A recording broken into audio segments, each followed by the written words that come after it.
I am replying to a conversation in my head for the 10th time today. I want clarity.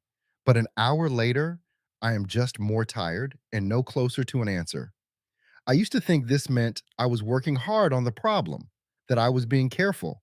But I was wrong about what all that thinking was doing because the weird part is that the effort can feel real, even when the progress is fake. We generally think that overthinking means the mind is working harder on the problem. We assume that if we are spending hours thinking about something, we are being careful. We believe we are analyzing the details and inching toward a better insight. The brain burns energy when it does this. Because we feel that mental sweat, we trust it. We assume that pain equals productivity.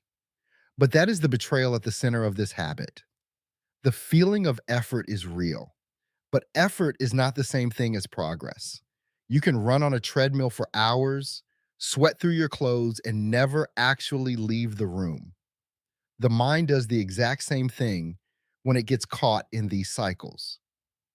Research into these repetitive loops shows they often impair our ability to solve things rather than improving them. So the question is not whether the mind is working, it is what kind of work it is doing. Most of what I used to call overthinking is not productive problem solving at all. In psychology, it is often called rumination. This is a repetitive, self focused loop where my attention gets completely stuck. I find myself focusing heavily on the causes of my distress, the consequences of my mistakes, and my own bad feelings. But I do all of this without ever moving forward into action. Think of it like a phone in my hand. This kind of thinking is exactly like refreshing the same screen on my phone again. The downward swiping motion feels active. My thumb is moving. The screen blurs for a second, but no new information has arrived. I am just demanding the same data again. I am stuck on the same page, expecting a different result just because I am putting in the effort to swipe. And once I see the loop that way, the next question is why it keeps getting darker instead of clearer. You see, the loop does not just repeat the same content in a neutral way. It tilts it. As my mind circles the problem, it creates what researchers call a negative interpretation bias. Every single time I replay that memory, the mistake looks a little bit bigger. Every time I imagine the future, the threat looks worse. I start noticing flaws that were not even there the first time. It is like my brain is adding a darker, more threatening filter to the phone screen every time I swipe it down to refresh it. The facts of the situation have not changed, but my interpretation of those facts becomes increasingly negative the longer I stay inside the loop. Experimental work shows that when people ruminate, they do not just stay stuck. They start making more pessimistic forecasts than everyone else. So, what happens next? Well, because the loop stays active, the bad mood stays active too. This is the first major mechanism at work. Normally, if I feel bad, my mind eventually moves on. It finds a distraction or starts working on a real world solution. But when I ruminate, I keep my attention glued to the distress. I am circling the causes and the consequences instead of shifting into gear. There is a reason for this. The response styles theory argues that this constant focus prevents a bad mood from naturally fading away. By staying stuck on why something happened or how bad it might get, I am not allowing my brain to move into what scientists call instrumental behavior, which is just a fancy way of saying taking action.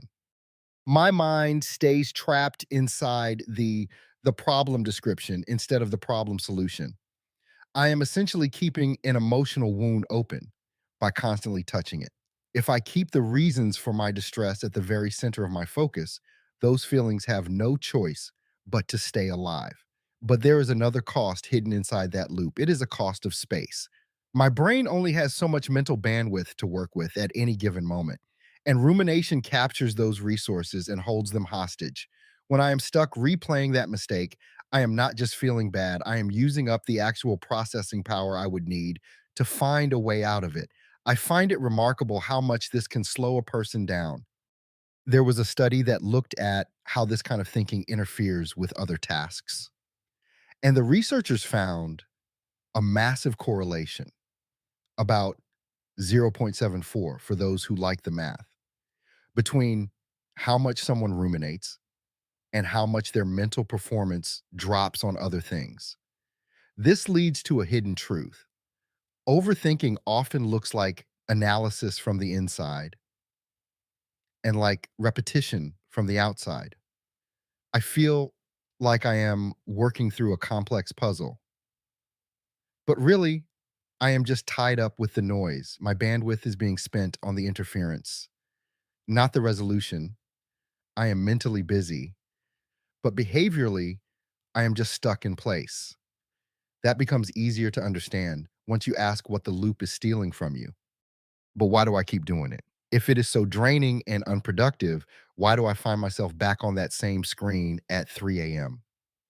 It is because overthinking makes a very seductive promise. It promises me control. We humans find uncertainty deeply uncomfortable.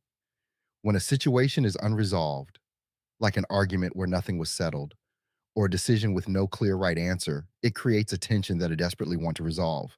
My brain tells me that if I just replay the tape one more time, I will find the missing piece of the puzzle.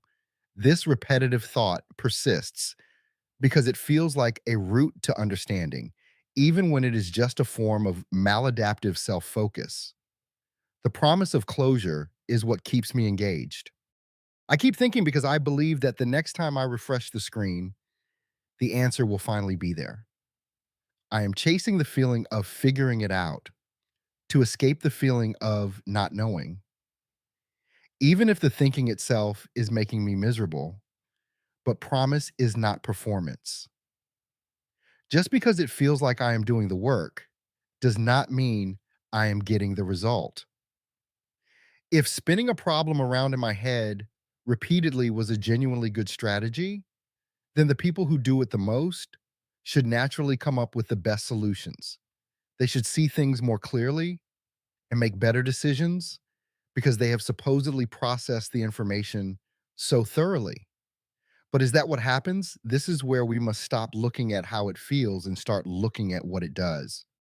The clearest way to puncture the myth is to compare rumination against something else, like a simple distraction, and then measure what kind of thinking follows. We need a real test to see if all that mental effort is worth the cost. And one set of studies made that test painfully clear. In 1995, Susan Nolan Hoeksema and her colleagues asked a simple but brutal question. If rumination helps, why does it so often leave people feeling worse? They wanted to see if that internal loop sharpened the mind or if it just clouded the view. So they ran 3 studies. They took a group of people who were already feeling a bit low and split them up. They induced some of them to ruminate, to focus deeply on their feelings and their personal characteristics. They pushed the others to distract themselves, moving their attention away from their mood entirely.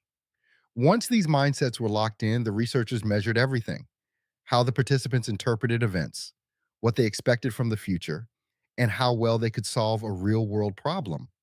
It was a direct head to head match between the person who works through it by overthinking and the person who simply moves on. This is the part that really interests me. What happens when you put the thought to the test? And the result is the part worth holding on to. The ruminating group did not become clearer or more insightful. They became significantly more negative. They were more pessimistic about good things happening in the future. And they generated fewer effective solutions to interpersonal problems than the other groups. Think about that. More thinking did not create better answers, it gave worse answers. The people who distracted themselves looked much more optimistic and solved problems better. This is the part that gets me. It converts the entire idea of overthinking from deep analysis into a maladaptive trap. You are not sharpening your mind, you are just dulling your perspective. It turns out that the harder you try to think your way through a bad mood, the more likely you are to think your way into a corner. But the loop does not stop at thought content, it can spill into the body too. This is the part that gets me. When I spend my evening overthinking a stressful day, I am not just spinning my mental wheels. I am keeping my physical stress response warm. There was a study that looked at people in their daily lives to see how this works. They found that on days when people ruminated more than usual about their stress, they had higher cortisol levels, the stress hormone, when they woke up the next morning. Their bodies even showed flatter stress slopes throughout the day, which basically means the system never really got the chance to reset. My brain is sending a signal that the threat is still happening, even if I am just sitting on my couch. Because I'm mentally replaying the event, my body reacts as if I am still in the middle of it. I am essentially keeping my own alarm system triggered long after the danger has passed. So, what does this mean for me at the end of the day? It means I am paying double price. I am burning all my mental fuel to keep that internal wheel spinning, which leaves the tank empty for everything else. Here's the thing: the more I loop, the less mental room I have left for the thing that would move me forward. That is the escalation of the trap. My brain is working at its maximum capacity, but it is entirely focused on the replay. Instead of the play, I am doing the equivalent of redlining a car engine while the transmission is neutral. I feel like I have run a marathon because biologically and cognitively my body thinks I have. But because I was only running inside my own head, the world outside has not changed an inch. This combination of negative thinking, poor problem solving, and physical stress is why I end up feeling completely exhausted while having solved almost nothing. I have spent all my energy on the friction of the thought rather than the momentum of the solution. Back to that phone screen. When I catch myself replying to that awkward conversation or second guessing that difficult decision for the hundredth time, I must recognize what the machinery is doing. I am not downloading new data that will help me make a better choice. I am not finding a hidden truth that will suddenly make everything okay. I am just doing the exact same swipe repeatedly on a page that is not going to change. Mental motion is a complete illusion of progress. I am burning my mental battery and staring at the same old information, hoping that one more refresh will magically show me something new.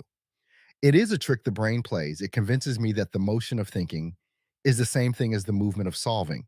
But recognizing that illusion, seeing the refresh for what it really is the first step to finally stepping out of the cycle and reclaiming the headspace I have been wasting on the loop. I spent a long time thinking my mental exhaustion was proof that I was being careful. I thought the more I worried, the more I cared. But looking at the mechanics of the loop, I see the irony now. Overthinking feels like the most important work in the world. But it is the only time my brain is busy doing absolutely nothing. All that effort was just friction. I finally understand the reality of the habit. I was not solving the problem, I was refreshing the same.